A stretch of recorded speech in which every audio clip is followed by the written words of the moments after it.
The word hung in the air like a question mark, shaped from pure hope.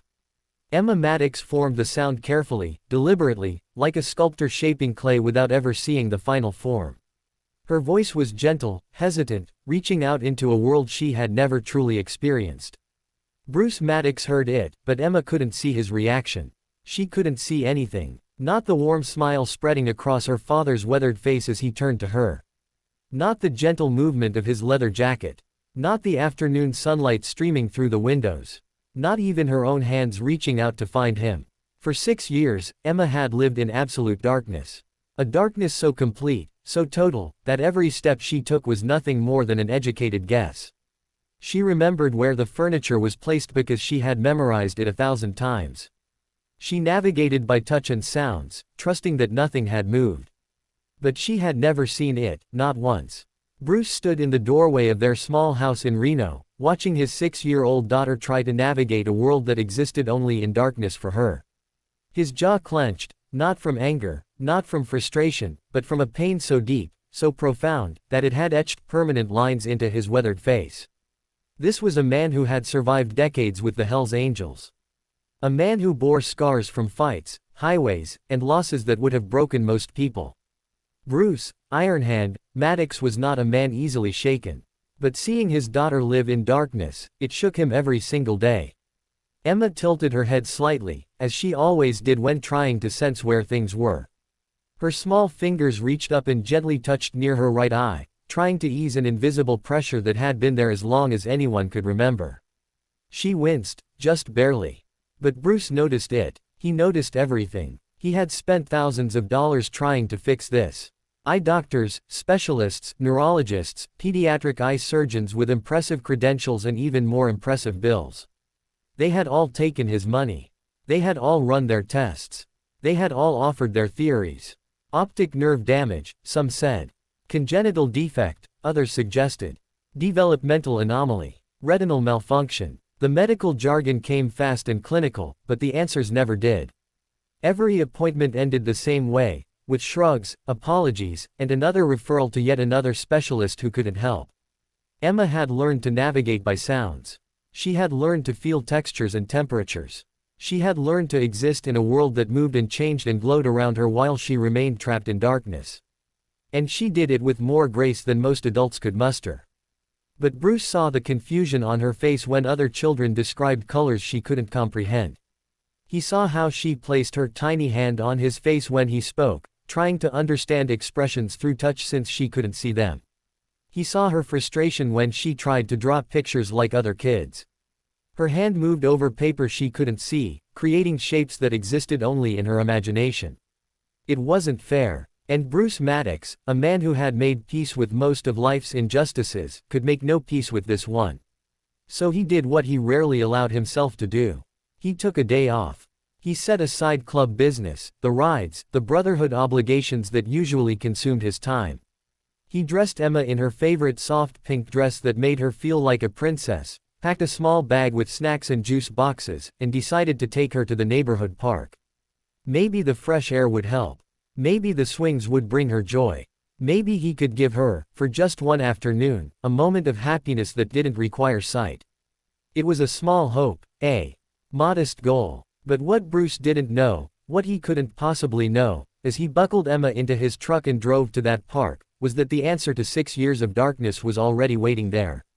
On a worn wooden bench, just 6 meters from where they would soon stand. And it wasn't a doctor. It wasn't a specialist with decades of training or access to expensive medical equipment. It was a 10-year-old homeless boy who had learned to survive by noticing what everyone else overlooked.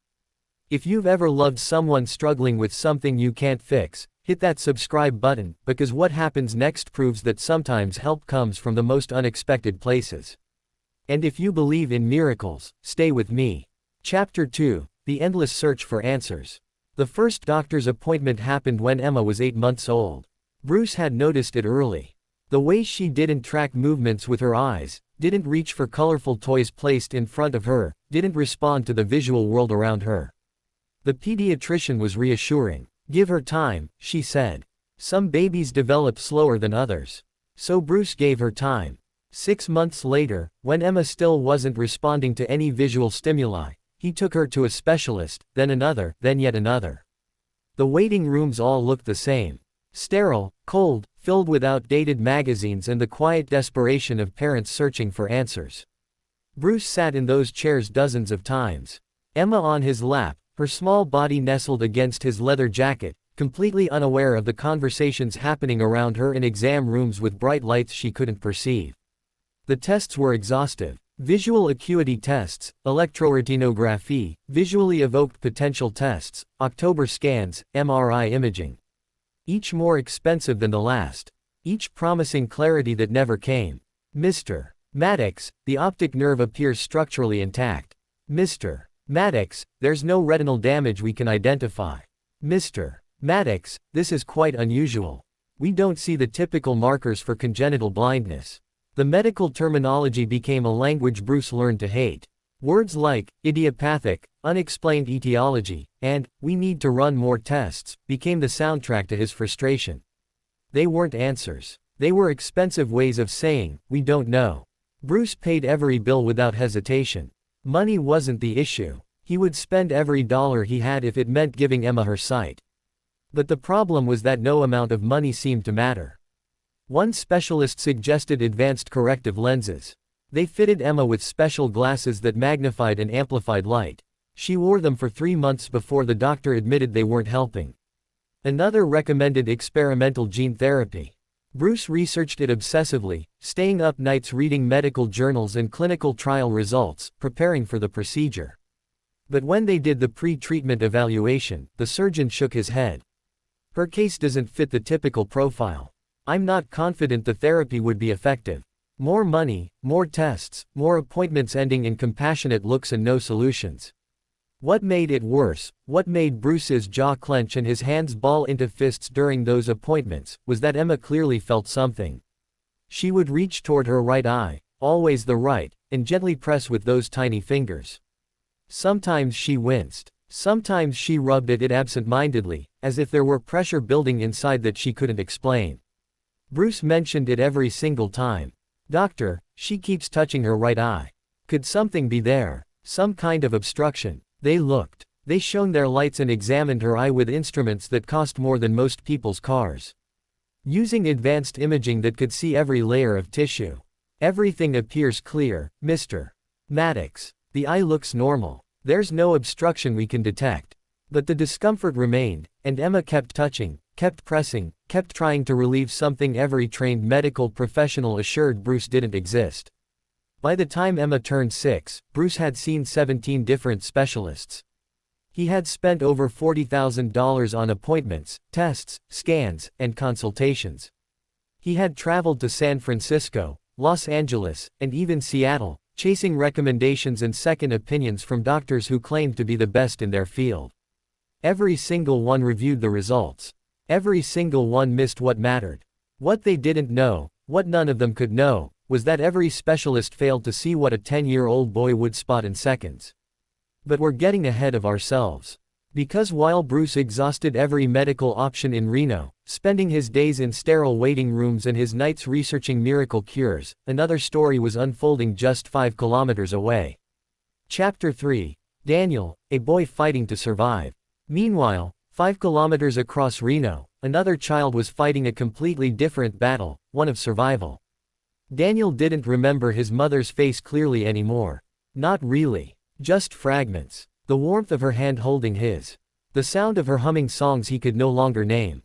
The way she stroked his hair when thunder scared him at night. What he remembered with painful clarity was the night the homeless shelter burned. He was 7. The smoke alarm shrieked through the building, ripping families from beds and mattresses, sending everyone rushing in panic to the exits. Daniel remembered his mother pushing him forward, her hands firm on his shoulders, guiding him through the chaos to safety.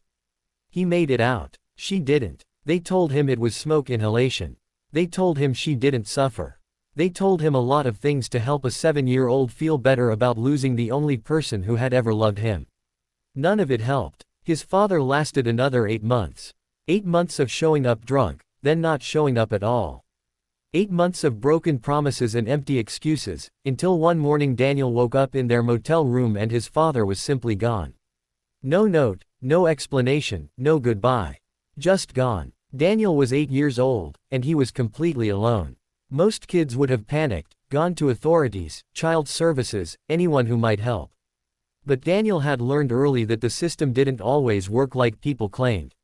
He had seen other kids vanish into foster homes, bouncing from place to place, their eyes growing harder with each move. So Daniel made a different choice. He decided to survive on his own terms.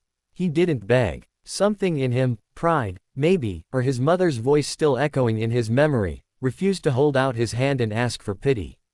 He didn't steal either. His mother had taught him better. Instead, Daniel learned to help. He lingered near diners during the morning rush, offering to clear tables or sweep floors in exchange for breakfast. He hung around barbershops, helping older barbers carry out trash or sweep hair clippings, earning a few dollars and sometimes a sandwich. He found food stalls on park edges and volunteered to help vendors pack up at the end of the day, getting whatever hadn't sold. He lived in the corners of life. The spaces between buildings. The alleys behind restaurants. The park benches no one else wanted. He kept himself as clean as possible using gas station bathrooms. He wore the same faded cargo shorts and secondhand shirts until they were threadbare. And he learned to be invisible. When you're homeless and 10 years old, invisibility is survival. You don't draw attention. You don't make noise. You just exist quietly and hope no one notices you long enough to ask questions you can't answer. But here's what happened. As Daniel became invisible to everyone else, he started seeing things other people missed. Daniel had a gift no one knew about. A gift born from desperation. He could read pain in people's faces and bodies. He had spent so long being invisible that he learned to notice what others overlooked. The slight squint of an old woman with vision problems. The way a construction worker shielded his eyes from bright light. The exhaustion in a waitress's eyes after a double shift. Daniel saw suffering because he knew it intimately. 6 months earlier, behind a diner on 4th Street, he had noticed an older man sitting on a milk crate, squinting and rubbing his eye in obvious discomfort. Daniel approached cautiously, as he always did, and asked if the man was okay. "Something's stuck in there," the old man muttered. "Been driving me crazy for days. Can hardly see straight." Daniel looked closely, and there, just visible on the surface of the eye, was a tiny foreign object. A splinter of something lodged under the eyelid, scraping the cornea with every blink. Daniel had seen this before. His mother had once helped a neighbor with the same issue, using clean water and patience. He helped the old man that day, carefully, gently, and when the irritant finally came out, the relief on the man's face was immediate. "Kid," the man said, blinking tears of relief. "You just gave me my eyesight back." Daniel never forgot that moment. If you can't stand how kids like Daniel are forgotten by society, comment, "Every child deserves a home," below. Let's remind ourselves what's important. And that memory, that one random act of kindness behind a greasy diner, was about to save a little girl's world. Chapter 4. The Fateful Day in the Park. The park on West 5th Street wasn't much. A few swings with rusty chains, a slide that had seen better decades, patchy grass that turned brown every summer and barely recovered in fall. But it was quiet. And on this particular Tuesday afternoon in late September, it was exactly what Bruce needed. He pulled his truck into the gravel lot, killed the engine, and glanced over at Emma in the passenger seat. She was already unbuckling, her face turned toward the sound of playing children. Excitement was evident, despite the fact that she couldn't see what awaited her. Bruce managed a small smile. That was all he wanted. Just a good day, an afternoon where his daughter could feel joy without the weight of her darkness pressing on both of them. Emma moved cautiously toward the swings, one hand lightly extended, feeling her way forward. Her pink dress caught the sunlight she couldn't see, her small feet stepping carefully over unfamiliar terrain. Bruce followed close behind, ready to guide her, his boots heavy on the ground. His mind was still turning over the latest failed doctor's appointment from 3 days ago. He was tired. Not physically, but tired in the way that comes from years of trying and failing. Tired of hope leading nowhere. 6 meters away, on a worn wooden bench near the basketball court, Daniel watched them arrive. He had been there for about an hour, in his usual spot when he needed a place to rest during the day. The park was safe. Families came and went. No one paid attention to a quiet kid on a bench. As long as he didn't cause trouble, didn't approach anyone, didn't draw attention, he could sit for hours without anyone asking questions. Daniel had learned to entertain himself by watching people. People watching became both entertainment and education. He studied how families interacted, how parents responded to their kids, how people moved through the world with the casual confidence that came from having a home to return to. He noticed everything. So when Emma passed by him on her way to the swings, Daniel immediately noticed the way she moved. The cautious steps, the lightly extended hand feeling for obstacles, the unfocused gaze that didn't quite track movement, the way her other hand drifted to her right eye and gently pressed, as if trying to relieve pressure. Daniel sat up straighter. Emma reached the swing with her father's help. He pushed her gently from behind.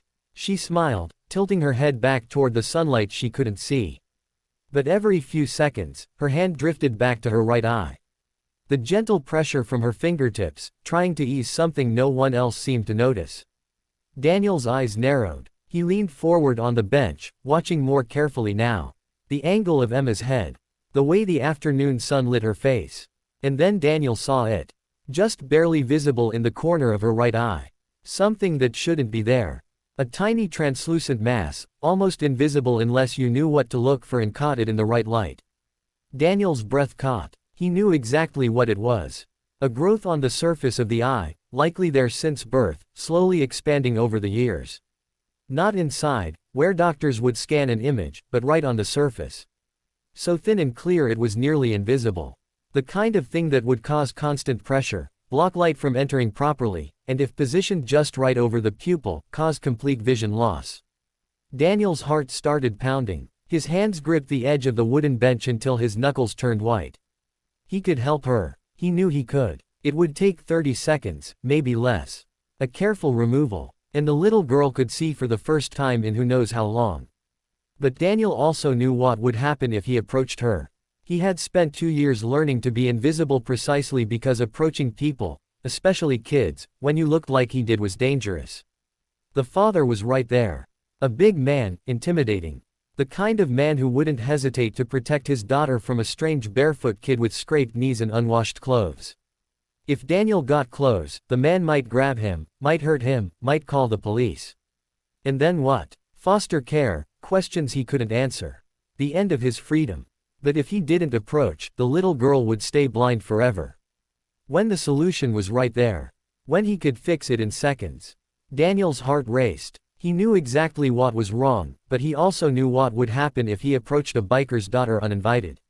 He had seconds to decide. Stay safe and invisible, or risk everything to help. Chapter 5, The Decision in 30 Seconds. Daniel's decision came in the space between heartbeats. One moment he was frozen on that bench, paralyzed by fear and self-preservation. The next, his body moved before his mind could stop it. He jumped up, his bare feet hitting the dusty ground with purpose.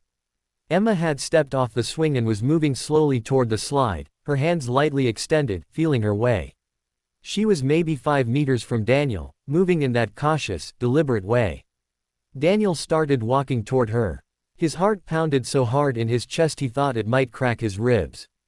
Every survival instinct he had honed in 2 years on the streets screamed at him to stop, to sit back down, to stay invisible. But he kept going. Emma sensed someone approaching, the sound of footsteps on gravel. She turned her head toward the noise, her unfocused eyes not quite finding him. Curious, but not afraid. Bruce saw it too. His reaction was immediate and primal. Bruce's body inserted itself between Daniel and Emma. Before conscious thought even registered. His hand came up, palm out, a barrier of flesh and authority. "Hey," Bruce's voice cut through the afternoon air like a blade. "Back off." Daniel stopped immediately. His hands raised slightly to show he meant no harm, but he didn't step back. His eyes were fixed on Emma, specifically her right eye, and the urgency on his face was unmistakable. "I'm sorry," Daniel said quickly, his voice higher than he wanted, cracking slightly with nerves. "I'm sorry, but please." "I said back off, kid." Bruce's tone left no room for negotiation. He was a full foot taller than Daniel, broader, harder. A man who had spent decades making people listen when he spoke. But Daniel shook his head, the